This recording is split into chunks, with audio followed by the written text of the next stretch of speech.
Lebih dari itu nggak bisa? Kayaknya paling banyak kemarin nih yang gue masukin konten tuh 40 tuh. 40. 40 sekali nebar.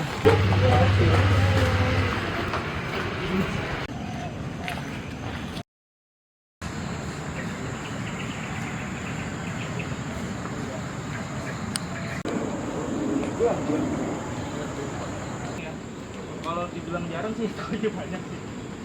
Cuman gue enggak, pasti bunyi gedebak-gedebuk sana. Sampah semua itu. Lebih dari itu nggak bisa?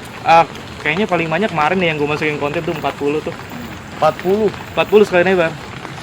Kalau ya tapi kalau misalnya kayak siang karena udah rame ikannya udah pada kaburan kemana-mana ya paling dapat 1-2 sekali nebar gitu. Jadi better pagi kayak gini. Better ya? pagi di saat dia lagi pada ngumpul gitu kan, orang-orang belum pada datang. Mujair baung biasanya. Wih, Baung enak itu keting. mah. Enak kan ada di konten gua tuh baung dikuningin. Iya. Kalau Bang nonton.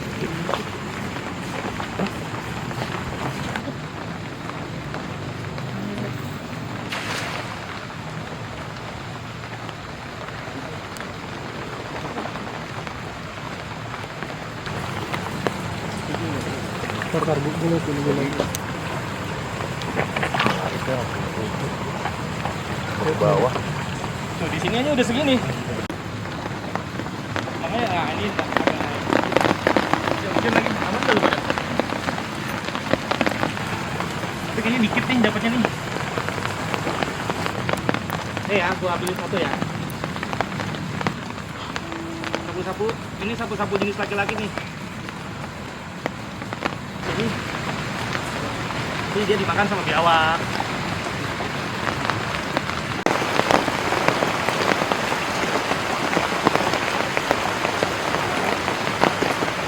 Bisa lihat sampahnya ya di jalan gua aja tuh.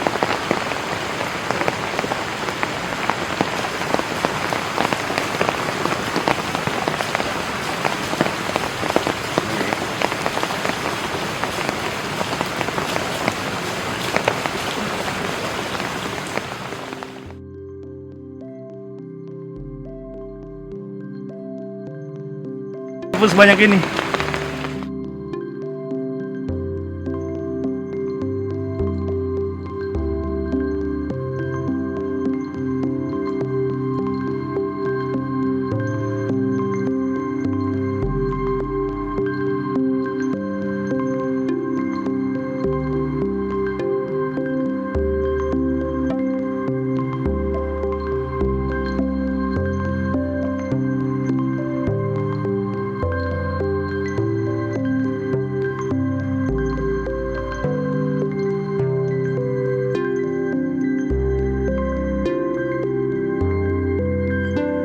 Pokoknya gue kalau dapet sapu-sapu pasti kan gue musnahkan ya kan, dan gue musnahkannya tuh macam-macam. Kadang gue patahin, kadang gue taruh aja di darat gitu kan sampai dia nggak kenapa gitu.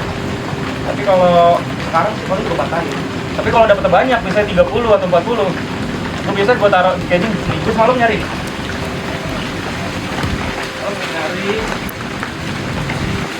gue taruh di sini, gue simpen biar mati. Berapa biji nih, ada kali 4 biji. Ini sapu-sapu yang udah seharian tuh, yang udah seharian di darat, dia kelihatan pada kempes perutnya, jadi oksigennya udah habis. Jadi sapu-sapu itu ternyata bisa menyimpan oksigen di dalam perutnya bang. Dia bisa tahan 13 jam di darat tuh. 13 jam di darat. Kayak ikan lain kan semenit aja udah ngapa-ngapan kan.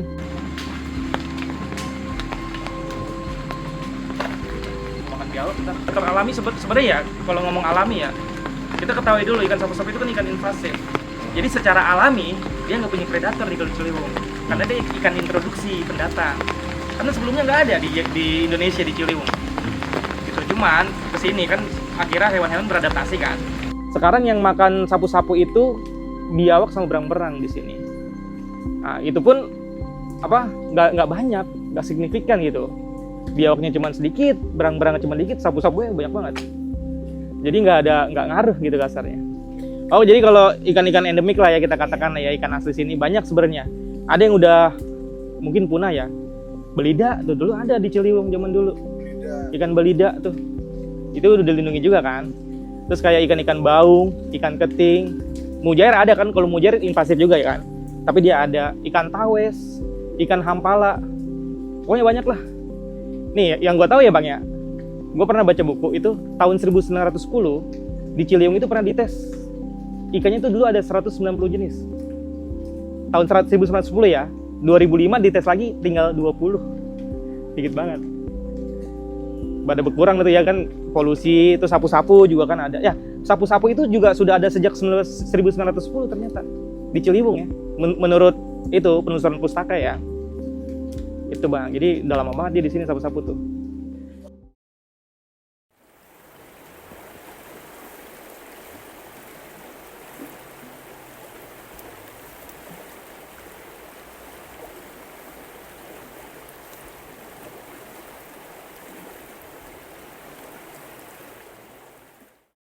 Jadi tuh saya kerjaannya freelance photographer. Jadi kalau lagi nggak ada kerjaannya, saya ke kali bikin konten gitu.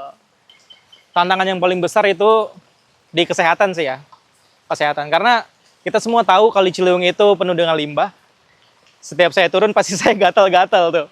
Itu satu. Kedua, yang cukup bahaya juga itu beling Bang. Benda-benda tajam gitu kan. Bekas-bekas sampah kaca atau paku. Itu menurut saya yang paling bahaya. Karena saya pernah kena beling dulu. Itu sih paling enggak. Ya kedua ya ini, kalau lagi banjir kayak gini harusnya deras. Kalau lagi banjir gini saya nggak berani turun dah. Kalau ngomong awal mula sih dari dulu banget ya Bang. Bisa dibilang dari gua kecil ya. Karena kan gua tinggal di sini dari gua lahir. Yang bikin gua jadi concern sama Kali Ciliwung itu sebenarnya gua melihat perubahan yang sangat signifikan saat gua kecil sama gua dewasa ya. Kayak misalnya sapu-sapu kok tambah banyak, ikan-ikan kok yang lain nggak ada gitu kan. Belum lagi masalah sampah. Jadi itu sih yang bikin gue concern ya. Karena gue lihat Kali Ciliwung makin kesini makin parah banget sih kalau kata gue. Karena orang-orang di sini di Kali Ciliwung itu memang kayak hiburannya mungkin gue bilang ya. Ngejala, mancing, nyari ikan, ya di kali gitu hiburannya. Jadi memang, sampah banyak banget. Jadi memang ya banyak hampir orang yang gue kenal di sini, teman-teman dan tetangga gue memang sering main di kali sih Bang. Pertama ke konten gue dulu ya, mungkin orang melihat gue sebagai konten kreator sapu-sapu gitu kan. Itu gue akui iya. Kenapa gue sapu-sapu terus? Karena memang itu lagi viral. Nah harapan gue ke depannya adalah nanti pelan-pelan akhirnya orang bisa teredukasi tentang hal lain masalah Ciliwung selain sapu-sapu, yaitu sampah. Kalau bersihin sampah udah pasti. Gue kadang suka gabung sama orang UPS Badan Air tuh dari Dinas Lingkungan Hidup, karena kan dia suka pakai perahu tuh. Gue suka gitu.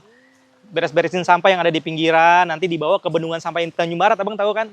Nah itu tuh. Ya paling kita bantu-bantu aja, karena kalau saya sendiri juga kayaknya ya nggak bisa juga kan, saya nggak punya mobil buat ngambil sampah gitu kan. Ada kesadaran Abang sendiri, ini lagi banyak sampah gue bersihin gitu. Udah pasti begitu. Sering, gue sering kok dapat kayak misalnya tas masih bagus nih, ya gue pakai. Ada kan itu tadi tas ya kan Abang lihat kan? Iya. Kalau misalnya boneka atau gue pernah dapat gue cuci kayak gitu-gitulah. Cuman ya bukan barang berharga sih, maksud gue ya wah ini masih bisa dipakai nih, ya udahlah gue pakai, gue cuci gitu sih palingan.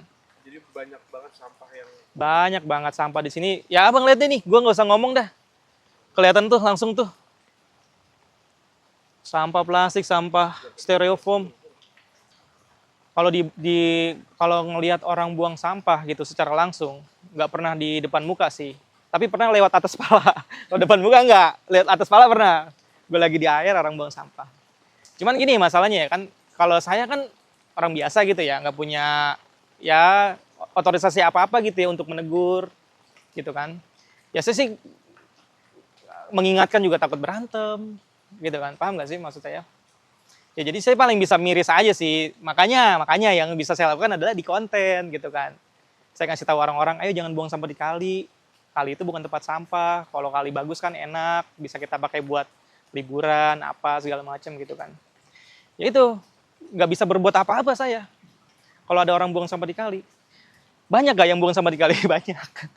Sekarang kalau pandangan orang terhadap Ciliwung apa sih? Yang nomor satu coba, pasti kotor kan. Ciliwung mah sampah semua gitu kan. Banyak orang yang beranggapan Ciliwung itu udah mati Bang. Padahal kalau menurut gue Ciliwung itu bukan mati. Cuman sekarat doang. Masih bisa selamatin gitu kan.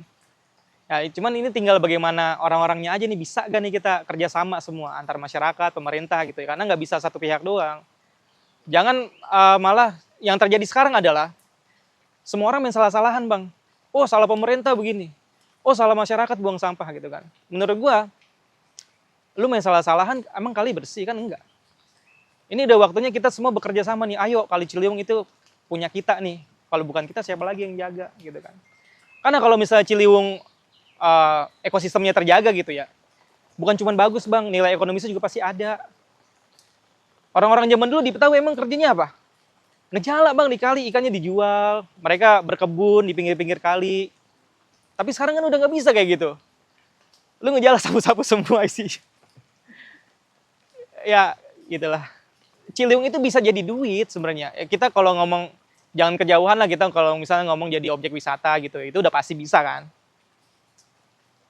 Ya, paling nggak kalau misalnya bersih gitu ya, Kali Ciliwung, ikannya bisa dimakan, kan orang jadi nggak usah beli ikan. Itu kan ekonomis juga kan jatuhnya kan.